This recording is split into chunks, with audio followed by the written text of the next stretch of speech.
Bismillahirrahmanirrahim. Assalamualaikum warahmatullahi wabarakatuh. Alhamdulillah, salatu wassalamu ala Rasulillah wa ala alihi wa sahbihi wa ala. Hadirin hadirat yang dirahmati oleh Allah Subhanahu wa taala, kita lanjutkan bahasan kita dari syarah kitab tauhid dan kita masih dalam bab ma jaa fi sihir. Kita lanjutkan pembahasan ini. Al-Imam Muhammad bin Abdul Wahhab rahimahullahu taala membawakan beberapa dalil tentang bahayanya sihir, di antaranya wa qaulillahi ta'ala, firman Allah Subhanahu wa taala, wa laqad alimu laman ishtarahu ma lahu fil akhirati min khalaq wa la bi'sa ma syaraw bihi anfusahum law kanu ya'lamun. Sungguh mereka telah mengetahui bahwasanya barang siapa yang menukarkan Alkitab dengan sihir, maka di akhirat dia tidak mendapatkan bagian. Dan ini metode di akhirat tidak mendapatkan bagian, ya, itu menunjukkan dia kafir. Dan ini sudah kita bahas pada pertemuan lalu, dalil-dalil tentang kafirnya seorang yang melakukan sihir. Ya. Ayat ini menegaskan bahwasanya pelaku sihir adalah kafir karena dia bekerja sama dengan syaitan, dan tidak mungkin terjadi sihir kecuali dia ada pengagungan terhadap syaitan atau peribadahan terhadap syaitan atau penghinaan terhadap syariat, penghinaan terhadap Al-Quran, baru kemudian dia bisa mempraktikkan sihir. Oleh karenanya yang benar bahwasanya pelaku sihir adalah divonis kafir. Kemudian juga di antaranya firman Allah Subhanahu wa taala yang menunjukkan bahayanya sihir. Allah Subhanahu wa taala berfirman tentang orang-orang Yahudi, kata Allah, yu'minuna bil jibti wa taghut. Mereka beriman kepada sihir dan mereka beriman kepada taghut. Sebagaimana dalam ayat yang lengkap kata Allah Subhanahu wa taala, alam tara ilal ladzina utu nasiban minal kitabi yu'minuna bil jibti wat taghut wa yaquluna lil ladzina kafaru haula'i ahda minal ladzina amanu sabila ulaika alladzina la'anahumullah wa may yal'anillahu falan tajid lahu nasira. Kata Allah Subhanahu wa taala, ya, tentang orang-orang Yahudi, yu'minuna bil jibti wat taghut, mereka beriman kepada sihir. Setelah itu Allah menyebutkan, ya, kata Allah Subhanahu wa taala, ulaika alladzina la'anahumullah, mereka itulah orang-orang yang dilaknat oleh Allah Subhanahu wa taala. Wa may yal'anillahu falan tajid lahu nasira. Barang siapa yang dilaknat oleh Allah, maka kau tidak akan mendapati orang yang akan menolongnya. Jadi di antara sebab mereka terlaknat oleh Allah Subhanahu wa taala adalah mereka beriman dengan sihir. Ini juga ayat menjelaskan bahayanya sihir, karena orang melakukan praktek sihir, beriman dengan sihir, maka terlaknat oleh Allah Subhanahu wa taala. Qala Umar al-jibtu as-sihru. Umar menafsirkan al-jibtu as-sihr wa taghut asy-syaitan. Kata Umar, al-jibtu maksudnya sihir dan taghut adalah syaitan. Wa qala Jabir, adapun Jabir bin Abdullah berkata, at-tawaghit kuhanun kana yanzilu alaihimu syaitan fi kulli hayyin wahidun. Adapun tawaghit adalah para dukun yang syaitan turun kepada mereka. Di setiap kabilah ada satu dukun, ya. Setiap kabilah ada satu dukun. Ini dahulu di zaman jahiliyah demikian. Masing-masing kabilah, masing-masing suku ada dukunnya, ya. Syaitan sudah bagi tugas, ya, masing-masing apa? Kabilah ada dukunnya. Ada setannya. Taib. Kemudian Al-Imam Muhammad bin Abdul Wahhab rahimahullah taala membawakan dalil-dalil dari sunnah tentang bahayanya sihir. Di antaranya hadis dari Abu Hurairah radhiyallahu anhu bahwasanya qala Rasulullah sallallahu alaihi wasallam, Rasulullah sallallahu bersabda, ijtanibu sab'al mubiqat. Jauhilah kalian dari 7 yang membinasakan, ya. Rasulullah sallallahu menamakan 7 hal ini adalah perkara yang membinasakan. Dan Rasulullah SAW mengatakan ijtanibu, jauhilah. Bukan cuma tinggalkanlah, bahkan jauhilah. Dan tentu kita tahu jauhilah lebih tegas daripada hanya sekedar tinggalkanlah. Seorang mungkin saja meninggalkan tapi dia dekat-dekat. Tapi ini kata Allah, kata Nabi SAW, ijtanibu, jauhilah. Dan ini sama, mirip seperti doa Ibrahim alaihissalam, wa junubni wa baniya an na'budal asnam. Ya Allah, jauhkanlah aku dan keturunanku dari menyembah berhala. Bukan cuma hindarkan kami, tidak, tapi jauhkanlah kami dari kesyirikan. Karena syirik tidak boleh orang nyerempet-nyerempet. Oleh karenanya segala hal yang mengantarkan kepada kesyirikan diharamkan dalam syariat. Ya, di antara 7 perkara yang binasakan tersebut, kata Nabi sallallahu alaihi wasallam, para sahabat bertanya, qalu ya Rasulullah wa ma hunna? Apa 7 perkara yang binasakan tersebut? Kata Nabi sallallahu alaihi wasallam, asyirku billah, syirik kepada Allah. Kemudian wasihru, sihir. Yang ketiga, wa qatlun nafsi allati harramallahu illa bil haq, membunuh jiwa yang diharamkan oleh Allah kecuali ada hak untuk dibunuh. Wa aklu riba, makan riba. Wa aklu malil yatim, makan harta anak yatim. Wa tawalli yaumaz zahfi, kabur tatkala dari medan pertempuran. Wa qadhful muhsanatil mu'minatil ghafilat, dan menuduh orang baik-baik, wanita baik-baik dengan tuduhan berzina atau yang semisalnya, atau liwat atau lesbi dan yang lainnya. Inilah 7 perkara yang membinasakan, kata Nabi sallallahu alaihi wasallam. Yang pertama, Nabi sallallahu alaihi wasallam menyebutkan asyirku billah, kemudian as-sihru. Al-Imam Al-Bukhari rahimahullah taala dalam sahihnya membuat bab dengan judul ya, bab asyirku was-sihru minal mubiqat. Bab asyirku was-sihru minal mubiqat. Bahwasanya syirik dan sihir termasuk dari perkara-perkara yang membinasakan. Kemudian beliau membawakan hadis ini dengan lafal yang lain, yaitu Nabi bersabda, ijtanibu al-mubiqat asyirku billah was-sihru. Titik. Jauhilah perkara-perkara yang membinasakan. Ijtanibu al-mubiqat, jauhilah perkara-perkara yang membinasakan. Asyirku billah was-sihru, syirik kepada Allah dan sihir. Ya, kata Imam Ibnu Hajar rahimahullah taala, sepertinya Al-Imam Al-Bukhari meringkas hadis yang tadi kita sebutkan, karena dalam lafal yang lain disebutkan 7 perkara. Namun dalam lafal ini Al-Imam Al-Bukhari hanya menyebutkan 2 perkara, asyirku billah dan as-sihir. Kata Al-Hafidz Ibnu Hajar rahimahullah taala, waqtasara fi hadzal hadits ala thitaini minha tanbihan ala annahuma ahaqqu bil ijtinab. Bahwasanya Imam Bukhari hanya meringkas 2 perkara ini, syirik dan sihir, karena 2 perkara ini adalah perkara yang paling utama untuk ditinggalkan sebelum yang lainnya. Karena 2 perkara yang paling membinasakan, yaitu syirik kepada Allah dan sihir, daripada perkara-perkara setelahnya, daripada membunuh, daripada makan riba, daripada lari dari peperangan dan yang lainnya. Taib. Kita di sini akan sebutkan dalam hadis ini, kata Nabi sallallahu alaihi wasallam, jauhilah 7 perkara yang membinasakan, asyirku billah was-sihru. Padahal kita tahu bahwasanya sihir ini syirik atau bukan? Sihir itu juga syirik. Ya. Jadi sihir itu lebih khusus. Akhas, ini umum. Syirik ini apa? Umum. Kemudian Nabi menyebutkan secara apa? Khusus. Dan dalam kaidah syariat ada namanya kaidah zikrul khas ba'dal am, yaitu artinya menyebutkan yang khusus setelah menyebutkan yang umum. Yang umum. Padahal yang khusus tersebut termasuk dari yang umum. Yang umum. Ini tujuannya apa? Tujuannya untuk mengingatkan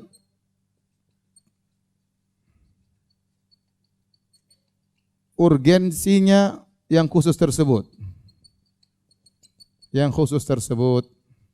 Sehingga disebutkan secara khusus. Contoh secara bahasa, kita mengatakan, misalnya secara bahasa, datang para ulama dan Syekh bin Baz misalnya, rahimahullahu ta'ala. Saya tanya sama antum, Syekh bin Baz termasuk ulama atau bukan? Termasuk ulama, tetapi tatkala disebutkan Syekh bin Baz secara khusus, artinya ini ada keistimewaan khusus, maka perlu diperhatikan secara apa? Khusus. Paham? Tatkala Nabi mengatakan jauhilah syirik dan sihir, sihir termasuk apa? Syirik. Tetapi Nabi menyebutkan khususkan sihir, ini berarti sihir ini syirik yang berbahaya. Dan ini dalam syariat banyak. Contoh, Allah Subhanahu wa taala berfirman, innal ladzina amanu wa amilus solihat, ya, wal asr, innal insana lafi khusr alladzina amanu wa amilus solihat. Dan banyak dalam Al-Qur'an alladzina amanu wa amilus solihat. Sungguhnya orang-orang yang beriman dan beramal saleh. Padahal amal termasuk iman. Iman itu terdiri atas 3. Iman itu ada perkataan, perbuatan, yaitu amal. Dan ada namanya apa? Perbuatan amal.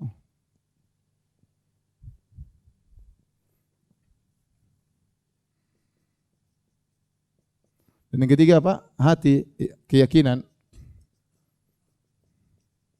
Nah, berarti amal itu termasuk dari iman. Amal termasuk daripada iman. Tapi kenapa dikhususkan amal? Agar kita ingat bahwasanya iman itu bukan hanya sekedar ucapan, sekedar pengakuan, harus ada pembuktian. Di antara pembuktian itu harus beramal. Disebutkan amal secara khusus untuk menekankan bahwasanya amal ini sangat urgen dan dia adalah bukti daripada keimanan. Contoh, Allah Subhanahu wa taala berfirman, "Man kana aduwal lillahi wa malaikatihi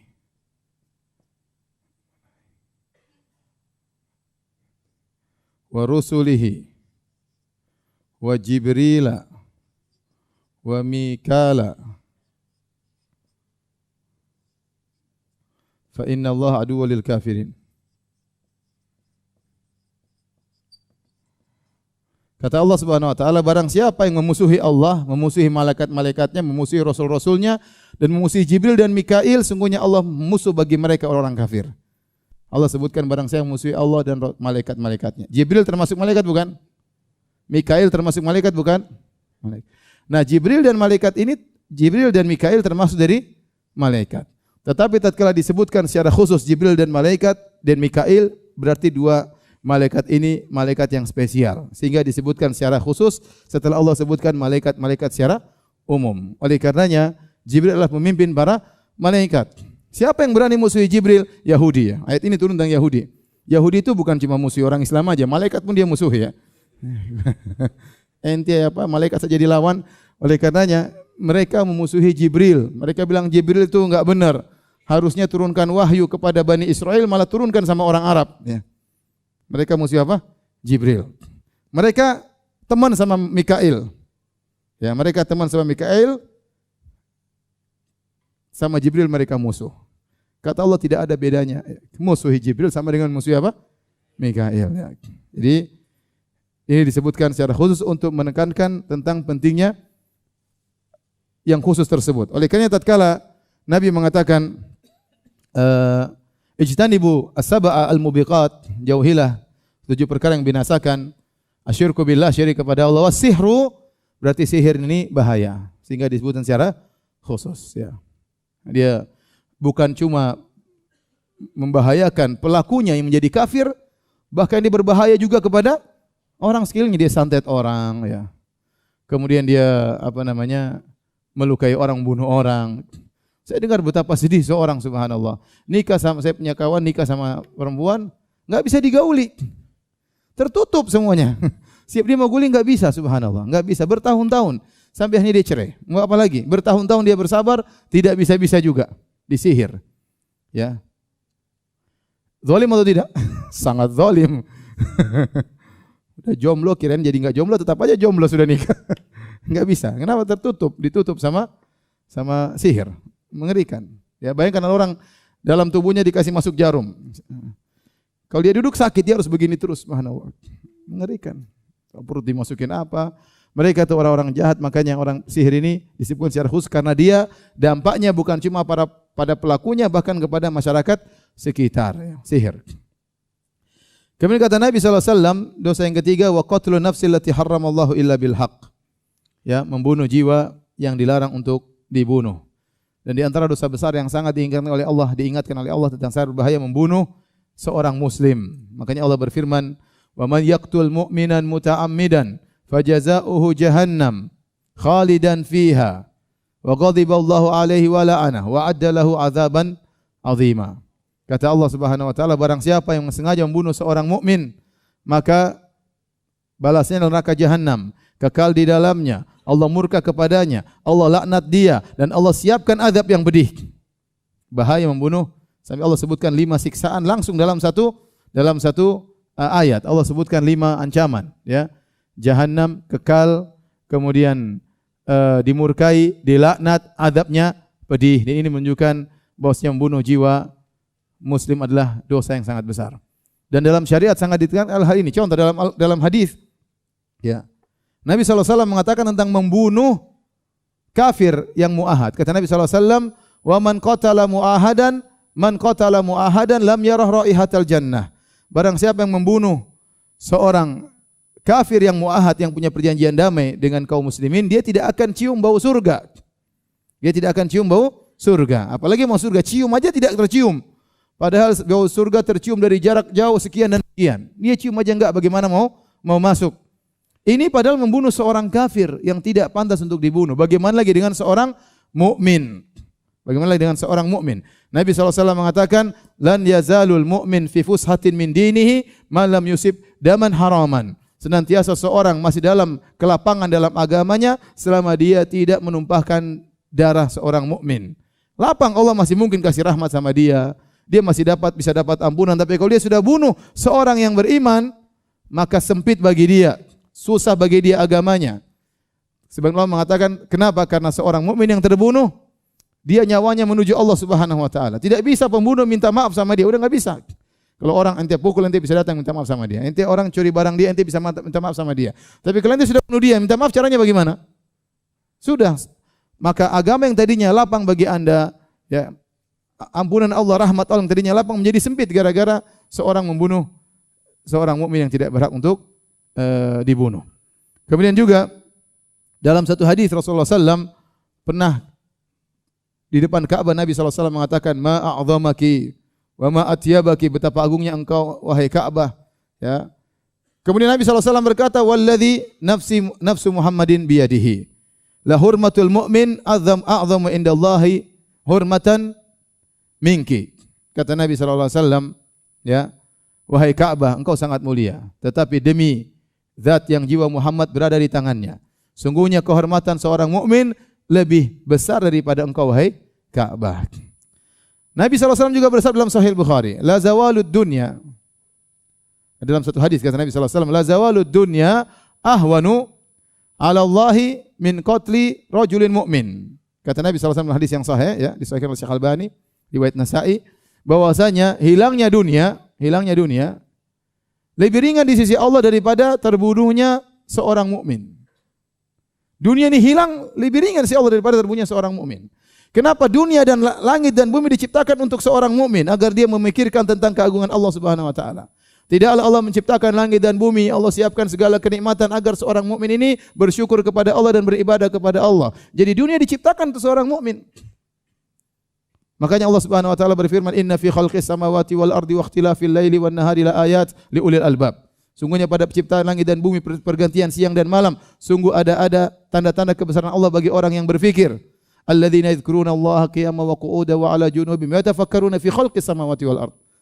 Allah puji orang-orang tersebut yang mereka mengingat Allah dan mereka merenungkan tentang keagungan Allah dengan melihat tanda-tanda ciptaan Allah dalam alam semesta ini. Jadi alam semesta diciptakan untuk seorang mukmin.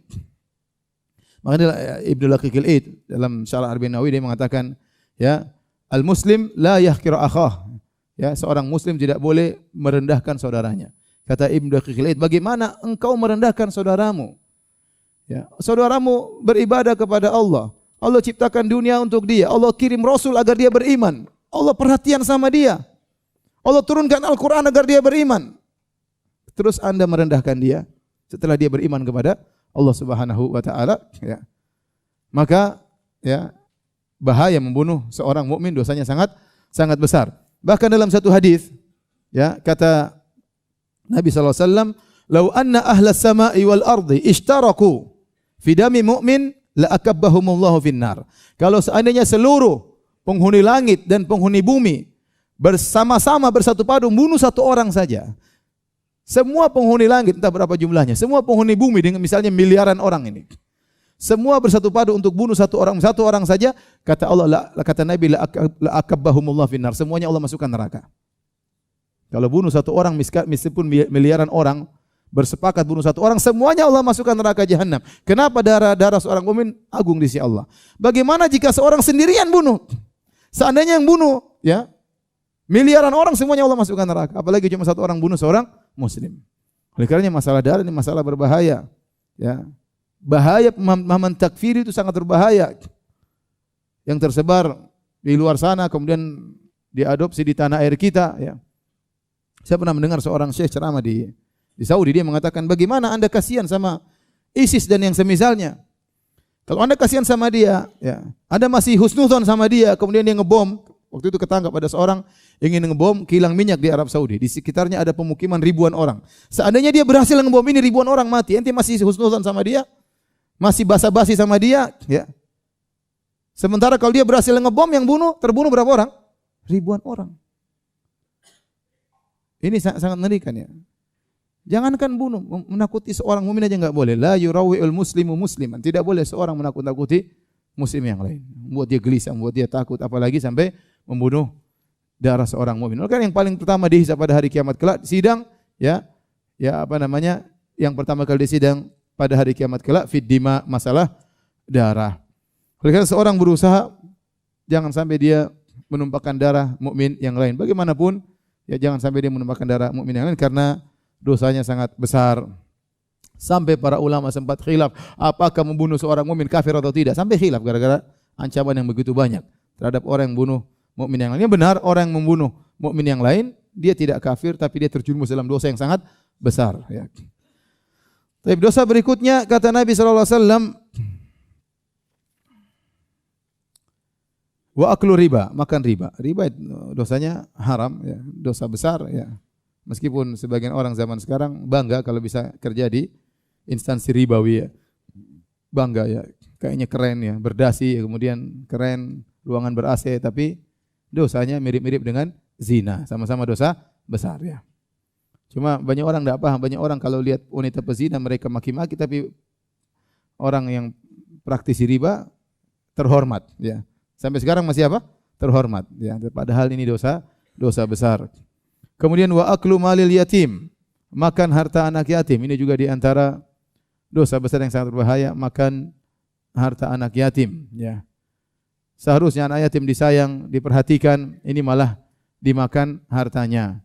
Ya, makanya sampai Imam Nawawi rahimahullah berkata, kalau kita tahu ada orang mengolah misalnya harta umat untuk mengurus anak yatim, ternyata dia tidak amanah, maka harus dilaporkan, harus dibongkar ini. Harus dibongkar. Jangan ditutup-tutupi. Kenapa? Karena dia zalim terhadap anak-anak yatim.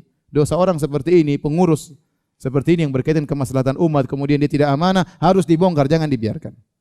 Jangan dibiarkan. Demikian juga misalnya ada pengurus masjid, DKM, ternyata dia tidak amanah, dia makan harta umat, ya, mengumpulkan dana puluhan tahun, masjid enggak jadi-jadi, ini kemana duitnya?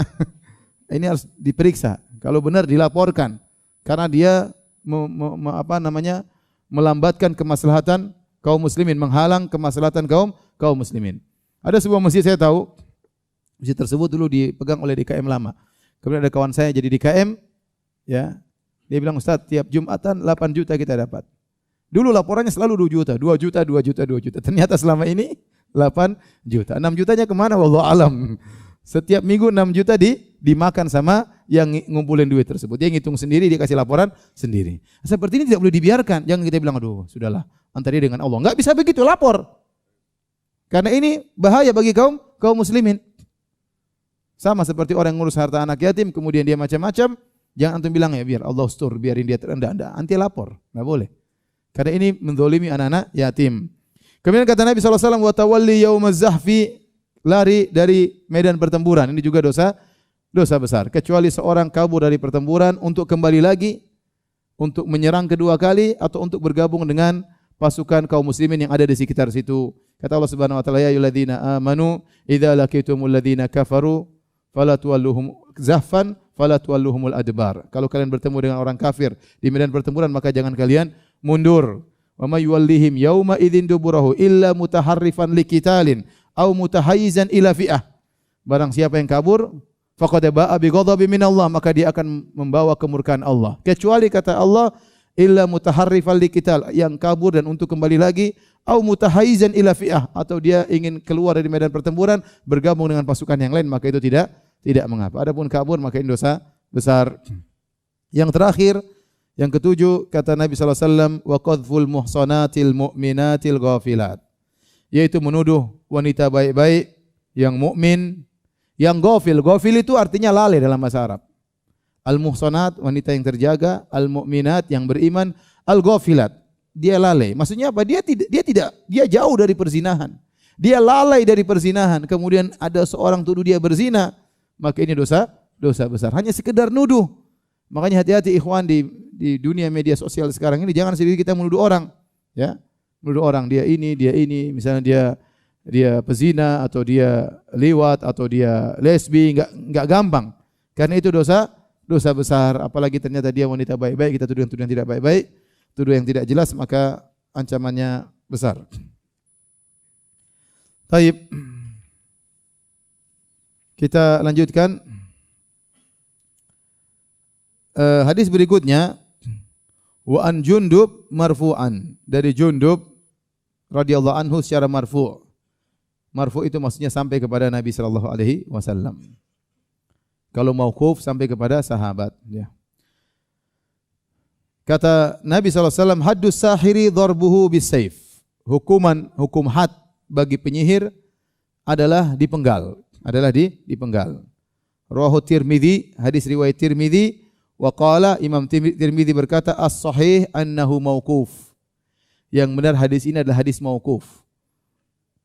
Artinya perkataan haddus sahir darbuhu bisayf, hukuman bagi penyihir dipenggal kepalanya, itu bukan perkataan Nabi sallallahu alaihi wasallam, tapi perkataan sahabat. Perkataan sahabat. Jadi hadis tentang hukuman penyihir harus dipenggal, itu hadisnya tidak ada dari Nabi SAW, tapi hanya perkataan apa? Sahabat. Perkataan sahabat. Dan ini dari sahabat Jundub. Jundub sini siapa? Ada dua sahabat yang terkenal bernama Jundub. Yang pertama Jundub bin Abdillah al-Bajali, dan yang satu namanya Jundub al-Khair al-Asdi. Namun yang dirajikan oleh para ulama, Jundub di sini yang mengatakan bahwasanya penyihir dipenggal kepalanya bukanlah Jundub bin Abdillah al-Bajali, tetapi Jundub al-Khair al-Asdi atau Jundub bin Zuhair al-Asdi radhiyallahu anhu. Jundub inilah yang dikenal dengan qatilus sahir, pembunuh penyihir. Yang suatu hari dia melihat ada seorang di hadapan khalifah sedang bermain sulap, memotong kepala orang, kemudian dia sambung lagi. Dia potong penggal kepala orang, dia sambung lagi. Maka Jundub lihat dia seperti itu, Jundub langsung hunuskan pedang, dia potong kepala penyihir tadi. Bisakah dia sambung kepalanya sendiri? Tentu tidak bisa. Ya, dan dia berkata, haddus sahir darbuhu bisayf. Hukuman bagi penyihir adalah dipenggal kepalanya. Dan ini pendapat yang benar, ya, bahwasanya penyihir itu dibunuh. Kita sebutkan dalil-dalil yang lain karena masalah penyihir dibunuh ini datang dari beberapa sahabat. Umar bin Khattab radhiyallahu anhu juga mengatakan penyihir dibunuh. Kemudian Utsman bin Affan juga mengatakan penyihir dibunuh. Ibnu Umar radhiyallahu anhuma juga mengatakan penyihir dibunuh. Hafsah putri Umar juga mengatakan penyihir dibunuh. Kemudian Jundub al-Khair al-Asdi yang tadi kita sebutkan juga mengatakan penyihir dibunuh, dan Qais bin Sa'ad bin Ubadah juga menyatakan bahwasanya penyihir dibunuh. Telah sahih dari 6 sahabat bahwasanya penyihir dibunuh. Memang tidak ada hadis, tetapi 6 sahabat ini menyatakan bahwasanya penyihir itu dibunuh. Kalau kita tidak mendapati pendapat langsung dari Nabi SAW, maka kita berpegang dengan pendapat sahabat, terutama kalau tidak ada khilaf di kalangan para sahabat.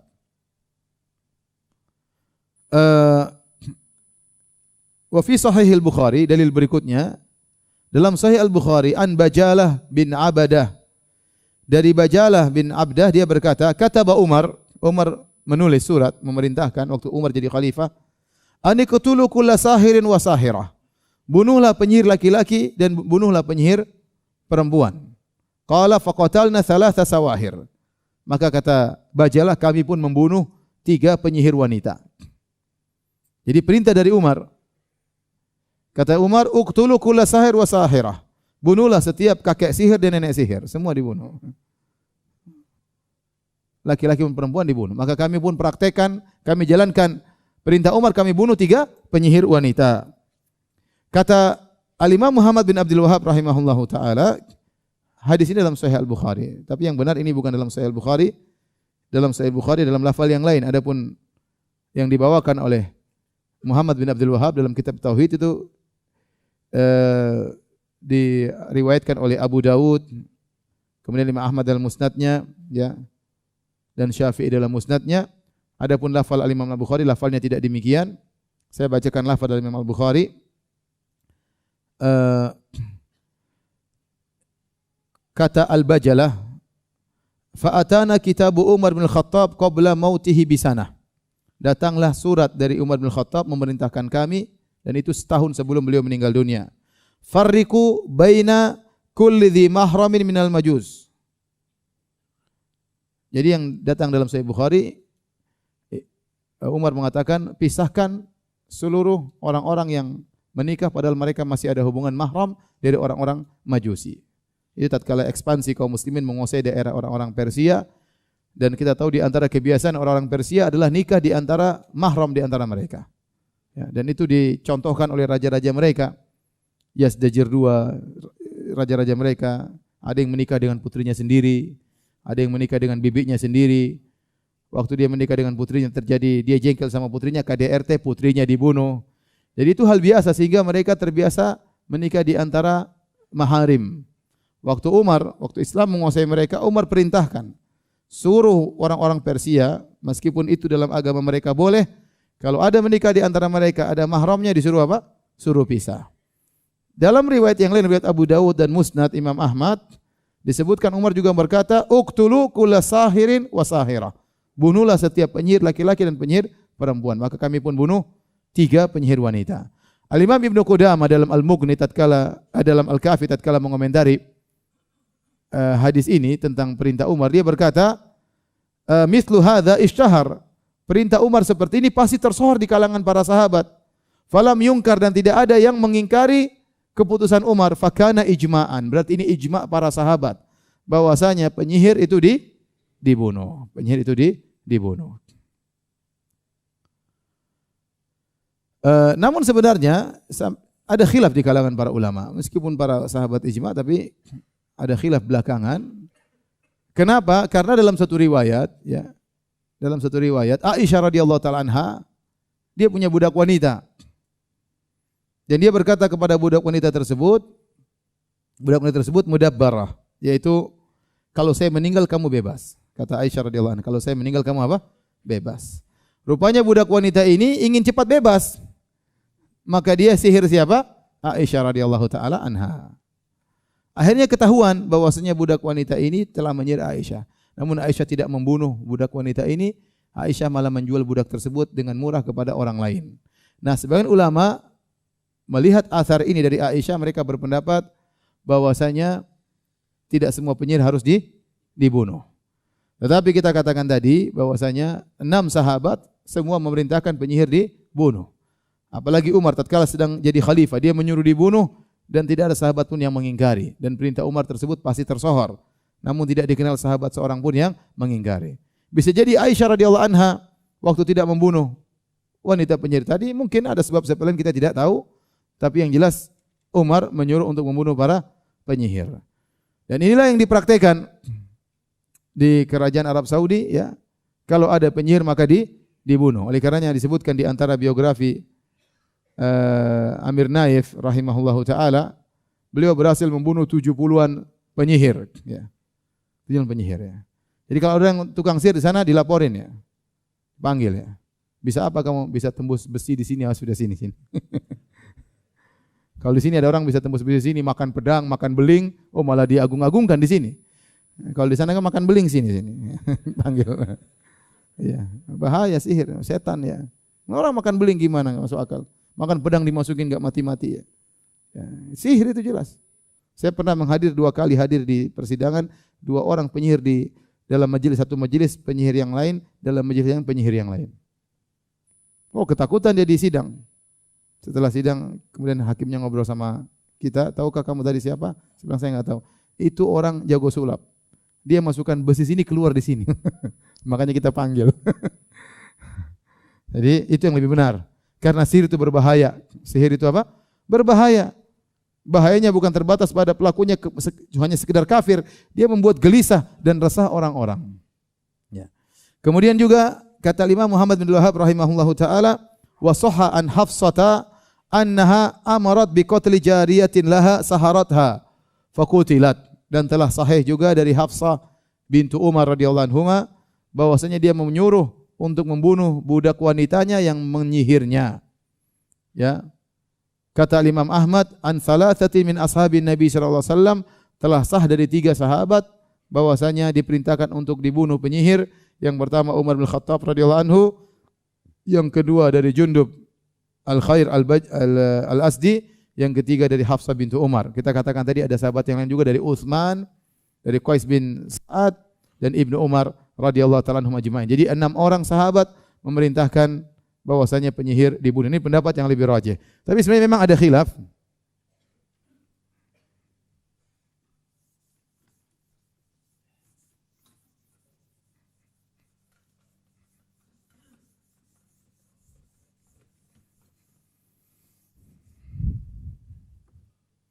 Bagaimana hukum penyihir ya? Hukum penyihir.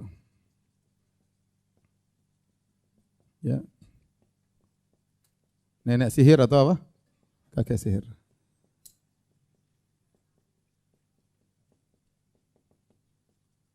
Ada khilaf. Ada yang mengatakan dibunuh secara mutlak. Ini pendapat yang lebih benar. Dan ini tanpa membedakan model sihir apapun. Pokoknya dia penyihir, bekerja sama dengan setan, dibunuh. Mau sihirnya nyantet, mau sihirnya melet, mau sihirnya debus, mau sihirnya makan beling. Pokoknya sihir, ini benar-benar sihir, kerja sama dengan setan, maka apa? Dibunuh. Kenapa? Kenapa? Karena penyihir murtad.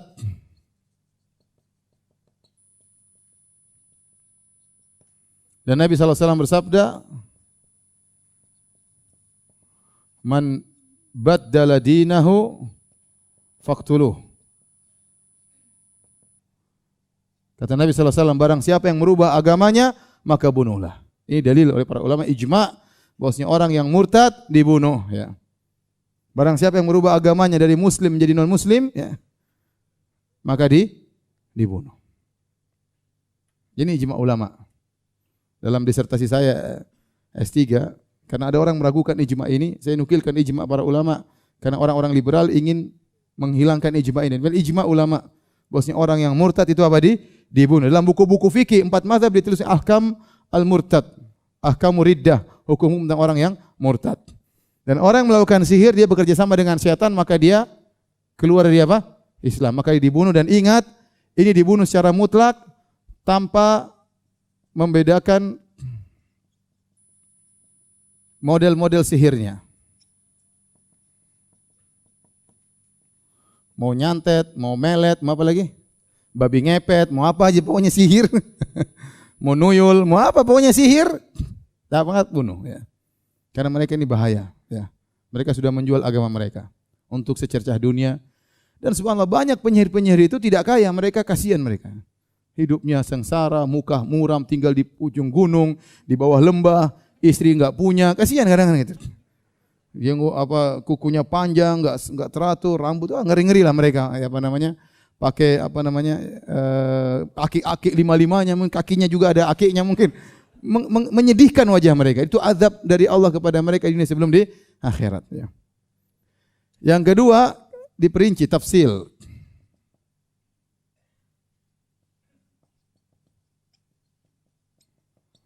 Yaitu dilihat jenis sihirnya. Kalau pakai bantuan setan,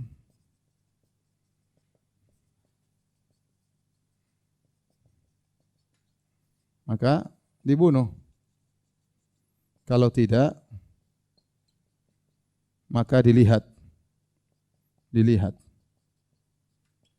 Apakah sihirnya menyebabkan orang lain mati?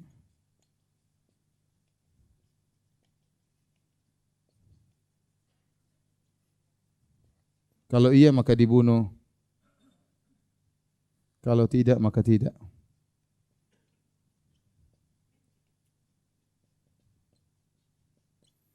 Pendapat ketiga bahwasanya hukumnya seperti zindik.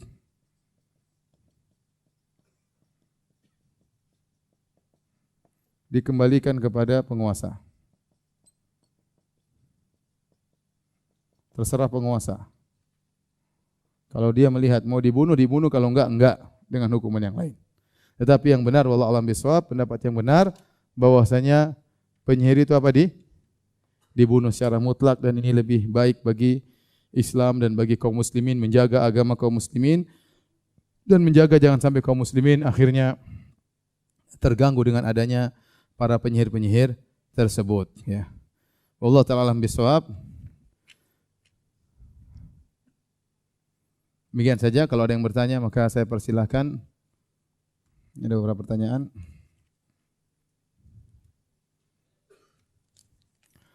Dekat-dekat sini jauh sekali. Teman saya rajin sholat, akidah dan akhlaknya bagus, imannya pun sangat bagus, tapi kenapa bisa dia terkena sihir? Dan bagaimana cara melindungi diri kita dari sihir yang berbahaya? Ujian, ya. Namanya orang Nabi SAW aja pernah di mana? Di sihir. Kita sampaikan pada pertemuan lalu, Nabi SAW pernah di sihir. Ya. Azan dulu, habis azan. Asalnya hadirin hadirat bahwasanya orang-orang yang saleh yang selalu melazimi zikir pagi dan petang, berdoa kepada Allah, mereka terjauhkan daripada sihir. Kita dengar banyak cerita bagaimana orang-orang saleh, sebagian guru-guru kita disihir enggak bisa-bisa, ya. Tetapi terkadang Allah mentakdirkan sesuatu sebagai ujian, ya. Sebagai ujian, sebagai penghapus dosa. Oleh karena Nabi SAW pernah disihir. Nabi Musa alaihissalam juga pernah disihir. Tadi kita baca Hafsah disihir, Aisyah disihir. Siapa yang ragu tentang kesolehan mereka, ya. Tetapi pada dasarnya dalil yang datang menunjukkan kalau kita baca doa, kita baca al-mu'awwidzatain, ya, qul a'udzu birabbil falaq, qul a'udzu birabbin nas, kita melazimi zikir pagi petang, pada dasarnya sihir tidak akan bisa sampai. Tetapi kalaupun sampai maka kita hadapi dengan sabar, karena pasti ada hikmah di balik itu, di antaranya menghapuskan dosa-dosa. Silakan.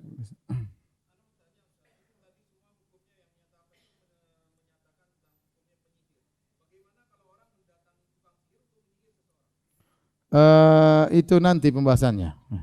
Insyaallah tentang dukun masih 2 pertemuan lagi, ya. Minggu depan kita libur, minggu depannya juga libur, minggu depannya. Terus minggu depannya lagi. Karena 2 minggu depan saya safar, ya. Ya. Itu ada pembahasannya lagi. Tetapi ini yang yang dibahas adalah penyihir, ya, penyihir. Kemudian pertanyaan berikutnya, siapa yang wajib membunuh penyihir? Apakah kami orang biasa boleh membunuh penyihir dan orang murtad? Bahaya.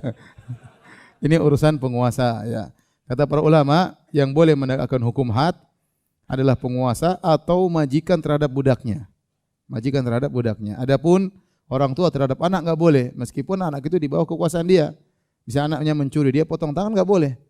Kalau yang menegakkan hukum had hanyalah penguasa. Kalau setiap orang diberikan hak untuk menegakkan hukum had, maka akan terjadi kekacauan, ya. Karena menegakkan hukum had ada syarat-syaratnya.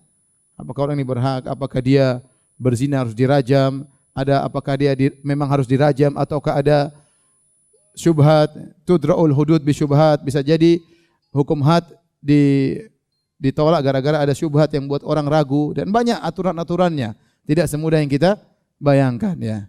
Contoh saja sederhana, kalau seorang melihat orang lain berzina, ya, dia lihat langsung orang berzina, dia tidak boleh lapor. Kalau dia lapor, dia disuruh untuk datangkan 4 saksi selain dia, 3 lagi datangkan. Kalau ternyata dia dapat si A ngelihat si F berzina, dia lihat langsung si F berzina, dan dia lihat benar-benar ember masuk dalam sumur, benar-benar dia lihat. Kemudian dia datangkan, mana saksi yang lain? Si B datang. Kemudian si C dipanggil. Dia mana? Enggak ada, cuma 3 orang. Dicambuk semuanya 3-tiganya. Harus Arba'a syuhada. Ya, harus 4 syuhud. Maksudnya tidak mudah menegakkan hukum had, tidak seperti yang kita bayangkan, ya. Oh, ini tukang sulap, penggal aja dari belakang. Enggak, itu kalau kita biarkan seperti ini akan terjadi kekacauan luar biasa di dalam kehidupan bermasyarakat. Dan berikutnya, Ustadz, apa hukumnya salat di masjid yang dibangun dari perusahaan-perusahaan haram seperti bank ribawi, asuransi dan yang lainnya, ya. Ini ditanyakan di antaranya kepada Syekh bin Baz rahimahullahu taala, beliau mengatakan tidak mengapa salat di masjid-masjid tersebut. Kenapa? Pendalilannya begini, karena uang-uang riba harusnya disalurkan kepada, itu kan uang haram, harusnya dikembalikan ke Baitul muslimin kemudian disalurkan kepada kepentingan umum. Ya, disertai dengan taubat. Harusnya pelaku riba terus apa? Taubat. Tapi kalau mereka enggak taubat, maka uang tersebut lari kepada pondok, kepada masjid, kepada musalla.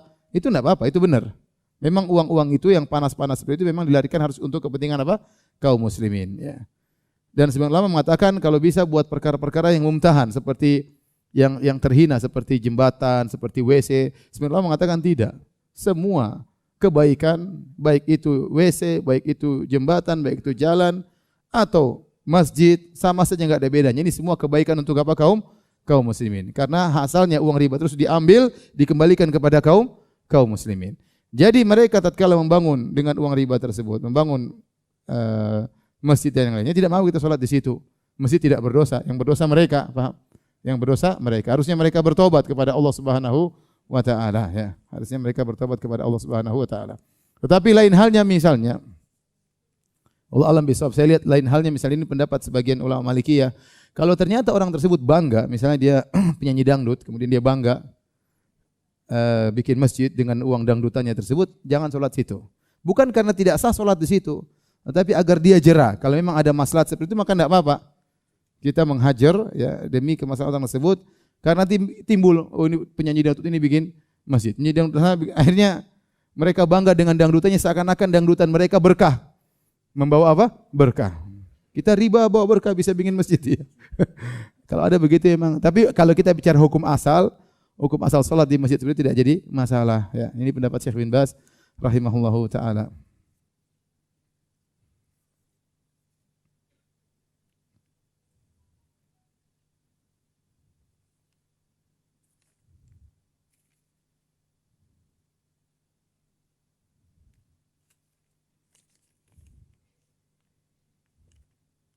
Dilarang membunuh seorang muslim kecuali dengan hak. Lantas seperti apa hak tersebut?